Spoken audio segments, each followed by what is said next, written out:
Well, good afternoon, kids. It's the weekend again, and time for Grampy Donuts to take the air and start talking about Chapter 2 in Redbird and Bluebird. And, of course, just to refresh, some of you might be a little new to Grampy Donuts, but this started off a long time ago when my grandson was about 2 years old, and I would take a box of donuts over to my kids on Saturday, and son of a gun, one day Chase said, "When's Grampy Donuts coming?" So 3 years later, I'm still known as Grampy Donuts, but it's been a lifelong passion of mine to deliver happiness and family fun when I take a box of donuts on the weekend.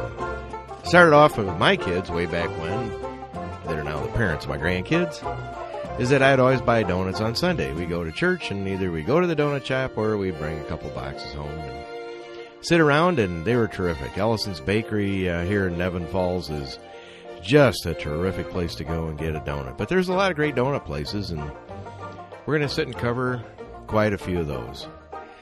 This week, we're going to recap Chapter 1, which gets you all up to speed, of the Redbird and Bluebird stories. But this week is dedicated to my beautiful granddaughter, Quinn. Quinn is one of the most dynamic young girls that anybody could have the joy of having in their life. Quinn is just exceptionally bright and beautiful, the love of her mom and dad, but I think the dad holds a special place to that little girl. She comes into the room, she fills the room up, and her eyes twinkle, and as she's gotten older, she just absolutely engages anybody that's in her sight. Never met any young kid that's so bright and beautiful and loving. And just as a short story, as a year or two ago at Christmas time, she got a big dollhouse, and all I did was raise boys. I had 4 great dynamic boys I raised, and they're just wonderful, can't say enough. But I never had a daughter in my life. And Christmas time one time, Quinn was got in this big beautiful dollhouse to play, and she didn't have anybody playing with her, so I just went over and laid on the floor and sat and watched her imagination run rampant as she put one character into one room and another character into another and changed around the tables and chairs, and it was just pretty cool to watch. So anyway, Quinn, love of my life, this day is dedicated to you, and this is a Redbird and Bluebird story. And just to recap what happened last week, in the first chapter, Redbird and Bluebird, remember, are alien birds from another planet.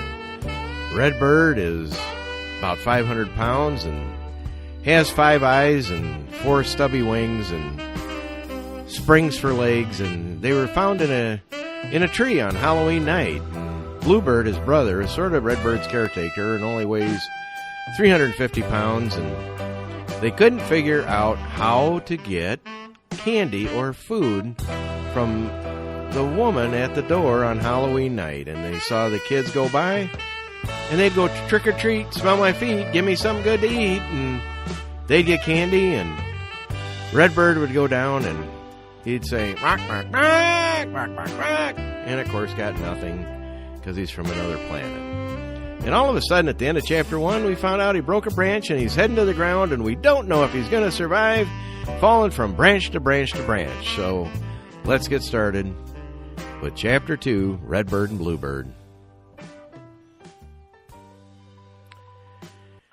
Well, kids, it's that time again, and we always know how Redbird and Bluebird stories start. You got to do it this way, and here you go. Redbird and Bluebird stories. Rock! Now work on your rock, because we got to do that every week. Well, at the end of Chapter 1, kids, we found Redbird was never successful in getting anything to eat. And remember, they were from another planet far, far away. Redbird had successfully broken the branch and was falling through limb and branch and trees and twigs, yelling and screaming and save me, and oh my goodness, as he got to the ground, just before he got to the ground, his brother jumped out of the tree and unveiled an amazing, because he's an alien from another planet, had the ability to stop before he hit the sidewalk, and he caught his brother Redbird in his arms. Gee! Wow, they ducked the bullet there, kids. Everything's cool, except they're both very hungry, and Redbird, he's just a complainer. He gets up and he goes, Bluebird, what are we going to do? What are we going to do? Aww. Bluebird says to him, well, don't you know? We don't know what we're going to do, Redbird. We just have to figure it out. Let's go for a walk. So here are Redbird and Bluebird, these big, huge, gigantic 500-pound Redbird and 350-pound Bluebird walking down the sidewalk. And when you look at their shiny coats, they had some funny feathers on them, and the feathers were big, and you could almost see your reflection in their back and sides. And they stumbled on the sidewalk, but they were passing pirates and ghosts and goblins on Halloween night, and they were walking past the field, and it became very late, and everybody disappeared. It was scary. They'd never been to planet Earth before. So they decided to go off in a big field and fall asleep. Well, next day the sun arose, and this time of year it can be cool or it can be hot, and this day was exceptionally hot, and fall in Nevin Falls became a very hot day. And this day it was about 95 degrees on the day after Thanksgiving. Not Thanksgiving, Halloween. And they're laying, yeah, no, I made a mistake, kids, and people can make mistakes. It was Halloween, you caught me. So they're laying in the field, and all of a sudden they wake up and realize it might have something edible in it. And it was a popcorn field, because, you know, this time of year, that's when corn is going to be ready to be harvested. So Redbird, saying, hey, I think I'm going to take a bite. And he ate the first ear of corn, and then he ate a second. And then he ate a third, and a fourth, and a fifth, then 20, then 100. He ate almost a third of the field, and his belly got larger, and larger, and larger, and all of a sudden, remember kids, it's popcorn. And the other problem that Redbird had is that his body temperature was so hot that the popcorn started to pop inside his body. Oh my goodness, he's getting bigger and bigger, almost the size of a blimp, running around and getting bigger, and all you hear is pop, pop, pop, pop, pop, pop, pop, pop, pop, pop, pop, pop, pop, pop, pop. And he's getting bigger, and Bluebird's looking at him going, well, Redbird, you've done it now, I'm leaving. But there was nowhere for Bluebird to go. And all of a sudden he looks over at Redbird, and because they were very, very different than we are, popcorn started to pop out of Redbird's body from all over, through his feathers, through his eyes, through his ears, through his hands, under his nails, and started filling up the field with popcorn and more popcorn and more popcorn, where it just covered the field for almost 5 feet deep. And it didn't quit. My goodness. And all of a sudden, people looked over in the field, and here you got this big Redbird that had now eaten so much popcorn that the field had become littered, looking like snow and full of popcorn, and Bluebird going, I don't know what to do now, Redbird. Well, anyway, the county sheriff pulled up, and wasn't looking like it was going to be a good thing, because he's never seen anything like this. And he comes over to the field, and he realizes that Redbird's this huge, nothing like he's ever seen. And the cop says, you come here, boys, right now. I got a problem with y'all. Well, lo and behold, the cops brought more cops, and more people came out to see, and Redbird and Bluebird didn't know what to do, and they started to run.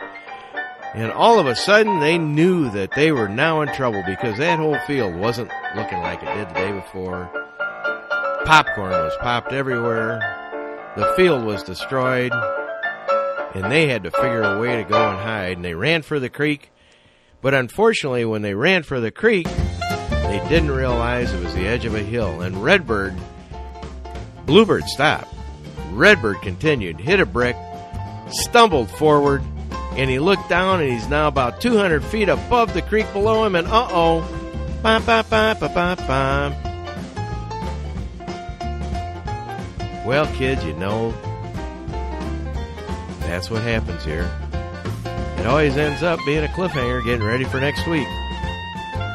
Redbird and bluebird, can you imagine that, going into a field and eating so much popcorn and then being hot enough where it starts popping in your body, and then being from another planet where it starts going everywhere because it's popping and popping and popping. What a funny thing. Can you imagine seeing that if you're driving by and you see a big old 500-pound redbird standing in the middle of the field? Bluebird trying to figure it out, and then they know they're in trouble, but they're still trying to figure out what they're doing here on Earth because they're from a planet far, far away. So anyway, folks, that's great for another week. I'm going to be visiting a lot of donut shops this week, as I always do, talking to people about what they think about when they're eating a donut and having a cup of coffee, a glass of milk. Always love your kids and stick your finger through the hole because good stuff comes out the other side. Grampy Donuts, talk to you next week.